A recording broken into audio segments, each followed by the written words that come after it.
What's up, everyone? Grayson the Dean 220 Nichols here, as always, and we are back with our fifth version of the duel. We've done a video for every one of these. It's been a real trip, especially looking at the comments and watching all you Hellmuth fans come after me. Again, he's really showed up in these head-to-heads, but finally he faces his biggest test. Negreanu and Esfandiari are great players, but they're no Durr. Durr is one of the best no-limit hold'em players in the world. Full ring, shorthanded, cash game, like whatever. Like this guy's, he's the king, right? So finally we get to see White Magic, Mr. Hellmuth, the man with all the records, face off against a truly formidable opponent. I'm just going to hop right in. Before I do me a favor, hit the like button and subscribe so you can see all the future videos I'm doing on this stuff.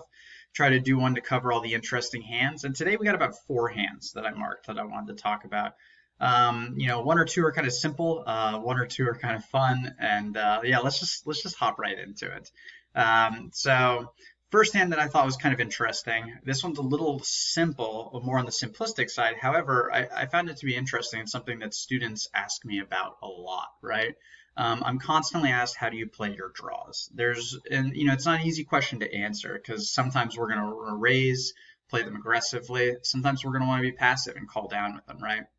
I typically adhere to the strategy of leaning towards aggression, semi-bluffing with my draws, trying to win when I can. And if I get caught, I have outs, right?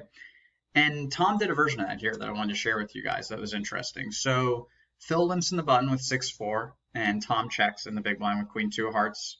Totally standard and fine. Flop comes out Ace-4-5, 2 hearts. So Tom has the gut shot and the second nut flush draw, and Phil has bottom pair with some back doors. Phil checks, and I think it looks like a standard check call spot from Phil. And Dwan c-bets, or not, I guess not a c-bet because he didn't raise, but he bets in position like we expect. And then Phil check raises, which I think was a bit unusual, but I kind of dig it. Like, I think it makes sense. I think there's some good turns that he can continue to barrel, whether it's like a 2, 3, 4, 6, 7 heart even for him might be reasonable. He just doesn't know what Tom has. So I don't hate his play. But the real question is, what does Tom do here? This comes back to what all my students are asking me. Like, do we play our draws fast, slow, what have you, right? And Tom kind of does exactly what I'm saying here. He ends up re-raising to 9K in this spot. And Phil immediately proceeds to drop some F-bombs, gets a little pissed off, making it fun to watch, and he folds. And so Tom makes him fold the winning pair, although it is essentially, as you see here, a flip at the time. I thought it was an interesting spot to play his draw a bit of aggressively, and I like it. I think it makes a ton of sense. I don't think Phil's going to have a ton of value in this spot. He's going to have a lot of semi-bluffs. And Tom can just kind of end that right now. Part of me doesn't hate calling in position either if we think Phil does have a lot of semi-bluffs, because I'd imagine a lot of those semi-bluffs might be in trouble to our queen high flush, right? So I could definitely see you going both ways here. I think if you're out of position, I think there's extra emphasis on playing it aggressively. So I dig what Tom did here and loved seeing the Hellmuth blow up right afterward, and he gets the fold, as we mentioned. And so the next one's kind of interesting too. So Phil limps in, the blinds are now up to 1K, 2K, and they're pretty even at this point, both around 100K in chips. Phil limps in with 6-7, and Tom checks his option with 10-9 offsuit. Pretty standard. Flop comes Jack 3-6 with 2 diamonds, right? Tom has basically nothing, but Phil has the middle pair. They go check, check to a turn of an 8, where Tom picks up the open ender, right? Tom goes ahead and fires 3,000, which Phil calls with his middle pair. And what I really want to discuss with you guys here is a little bit of river strategy, kind of helping you with your river process, right? So Phil's beat here with the 6, Tom hits the straight, and Tom bets 8,000, right? So I want to help you guys a little bit with how you handle spots like this, right? Like when to hero call on the river, right? And so the first question I would ask myself in a situation like this, if I'm in Phil's seat, and God knows what this man thinks in his head, obviously, but the first question I would ask myself if I was Phil here, I would say to myself, what is the worst hand that Tom would bet for value in this spot, right? What is the worst hand, the bottom of Tom's value betting range in this spot? And then after you figure that out, you try to figure out what his bluff range looks like. And then you compare those two and you decide if you're getting a right price and you want to make the call, right? So I'm looking at this board and my thinking is like, even a hand like Jack 10, King Jack, Ace Jack. I don't know if those can even value bet here once the queen hits. Even like a Queen 9 with the 9 of diamonds seems like a relatively thin value bet, right? But probably one Tom would make. So I think Phil's sitting here thinking that when Tom bets here, he's very polarized, right? Look at the turn. The turn brought some draws. It brought some straight draws, which would be 9-7, 9-10, Queen 10. And then it also brought flush draws, right? Now anyone with a naked diamond might have some equity. So Tom could be bluffing with a hand like, King 5 with the King of diamonds, right? And Phil knows that. So Phil goes ahead and calls him here in this spot and was, given the unfortunate news. And again, some F-bombs followed. But I kind of dig his call. I think it's okay. Assuming your opponent is one who bluffs a fair amount, when that turn comes out and the opponent bets, I think they're going to have a lot of draws, whether it's straight draw, which unfortunately completes here, but all the flush draws miss. And when a big card hits, I think you're going to see some of your missed flush draws have more of a propensity to fire at it because that queen is scary. Say the river's a total blank, maybe people won't fire their bluffs because they don't think it'll get through. But I think they will here a little bit more often. So I kind of dig where Phil's at. I think it makes a fair amount of sense. And he called and was given the unfortunate news, of course. So I want to pull up the other two hands I thought were really interesting here. This one and the next one are just pretty nuts. So this I think you can go a couple ways, but also one that I felt was kind of interesting for us to discuss with you guys. So Phil opens the button with ace-5 offsuit, and Dwan just calls. Dwan, Durr, geez. Sorry, it's still early here, guys.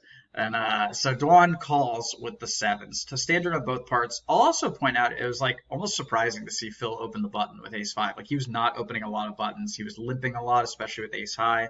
So it was almost unusual for him. Pretty standard call for Dwan with sevens. Very dynamic flop. We got the 2-5-9. Phil's got the backdoor nut flush draw. He's got middle pair top kicker. And Dwan has a pair of sevens on a board where it looks like they're very good. So Hellmuth bets 8K, and Dwan, I think, has a pretty standard call. The turn is where it gets really interesting. So the turn's the 10 of spades, and Phil thinks like legit for about like 30, 45 seconds. Like you can tell he's like really pondering and kind of going through and trying to figure out what to do here. So he did not have an easy spot. Now, I think you can do a couple of things here if you're Phil. I think check calling is totally reasonable with this hand just to ensure that you realize your equity on the river. It's really important that when we have a nut flush draw that we make sure we do get to see that river. If you don't get to realize your equity by seeing that river, you've made a mistake, right? But I also think it's a reasonable spot for him to continue betting to try to make better hands fold. Now, the next question we would ask ourselves is what better hands are folding, right? It's not just as simple as, ooh, let's bet and try to make stuff fold. You need to target particular parts of people's range when you're bluffing them, right? So I think if Phil is betting the ace-5 here, it's a merge of sorts, right? Where he's getting a little bit of value perhaps from a hand like 5-6 that has the 6 of spades, but he also might be trying to bluff out things like 6s, 7s, 8s, or like a bad 9, right? Like a 9-6 off or something, So I don't hate it. I think it's reasonable. However, in my opinion, I don't think Dwan's folding 6s, 7s, 8s, or a 9. Therefore, I think the only way this bet would be effective is if we're planning on barreling on rivers as well. Unfortunately, Mr. Philip Hellmuth, did not have the same read as me on that one, and the river was a blank, and it went check, check, and Dwan, I call him Dwan again, what is this? And Dwan wins a huge pot, and that was a big inflection point for the match. I also think if Phil had checked the turn, Dwan would have checked back as well, and he would have lost, 13,000 less. But that is hindsight, so not a big deal. I do think it's an interesting point on the turn, and I think his bet would make a little more sense if it was yielding some more folds of hands that were beating him. I just don't think it's doing that. And I'm okay with it here, but again, I want to see a river bluff to go with it if we're going to be betting this turn, knowing that he's not folding a lot. So what I really want y'all to focus on is when you are bluffing, when you're semi-bluffing, think to yourself, what am I trying to make fold? Be specific, right? I think when you're broad, you get lost in spots a lot. Focus on certain hands. So the final hand, the coup de grace. I got yelled at in the last video for giving away spoilers. I hope I haven't made that abundantly clear yet today. I've tried to hide all of this, and you guys know I'm betting against my student every time on this match, always betting against Hellmuth. Mr. White Magic has proven me wrong the last 4 times, But I'm going to say Dwan kind of had his way with Phil. You could see Phil was very frustrated. He was squeamish. I mean, look at this body. This just the way his his language is speaking volumes here, right? Like he is just not in a good place. So Dwan really gave him a tough time. You could see Phil was out of his element, but he definitely still battled and scrapped in a lot of spots. And I would say this hand ends up being possibly one of the most pivotal, if not the inflection point in the entire match. So Dwan opens on the button with King Deuce offsuit. Looks good. Blinds are 2K, 4K now, so he a little more than a min raise. And Phil has 10-8 suited in the big blind, which I think is a standard defend. Flop comes 2-5-9, 1 diamond. They go check, check here. And Phil leads out the turn. Now, this isn't the best spot for Phil to lead. Like, I think when Tom's checking this flop, he's going to have some pot control and not a lot of total give-ups, right? Like, I think a deuce actually makes a ton of sense for Tom. Like, ace deuce, king deuce, pocket threes, pocket fours. Like, those hands make some sense to check back here with some marginal showdown value. Even ace high would do that possibly and call a bet. But again, what Phil's going to notice here is that, and I think he adjusted from last hand in this respect, is that this one bet here will not yield any folds from Tom. However, if you follow it up with another bet, it might just yield some folds. So Phil does bet 11K and Tom calls. And the river, unfortunately, is just a terrible card for Phil to bluff. The 3 really just doesn't help him at all. The clubs don't get there, the straights don't get there. So it's like all the draws miss that he could be betting. Tom gets there with even like things like ace 3, ace 4, 3-3. So this is just not a good river for him, but he finds himself at the bottom of his range with absolutely nothing and no chance of winning unless he bluffs, right? So Phil does, dig deep. He bets half of his stack, 27K, and Tom goes into the tank. I think Tom's never folding here, but, Phil does play a little unorthodox, so there are chances that Phil could even show up with he could show up with sixes here. Like, he plays very strange, So it was a tough spot for Tom Dwan. This is insane. I can't say this dude's name. This is a really tough spot for him. He ends up making a really, really great call to Phil's chagrin and ends up getting Phil down to 25K. So that was the pot. He's down to 5 blinds after this hand, right? Like, great call by Tom. He's really sniffing out pure bluff, missed club draws, missed straight draws, and it makes sense, right? There's not a ton of value. We go back to what we said last time. We start with our process. What's his value range here? There's not a lot. There's just not a lot that Phil would bet for value in this spot, right? Like, he's got to have a 9 or better, And with all the missed clubs, missed straight draws, it makes a lot of sense that he could be bluffing here. So awesome call by Dwan. It really put Phil in a tough spot.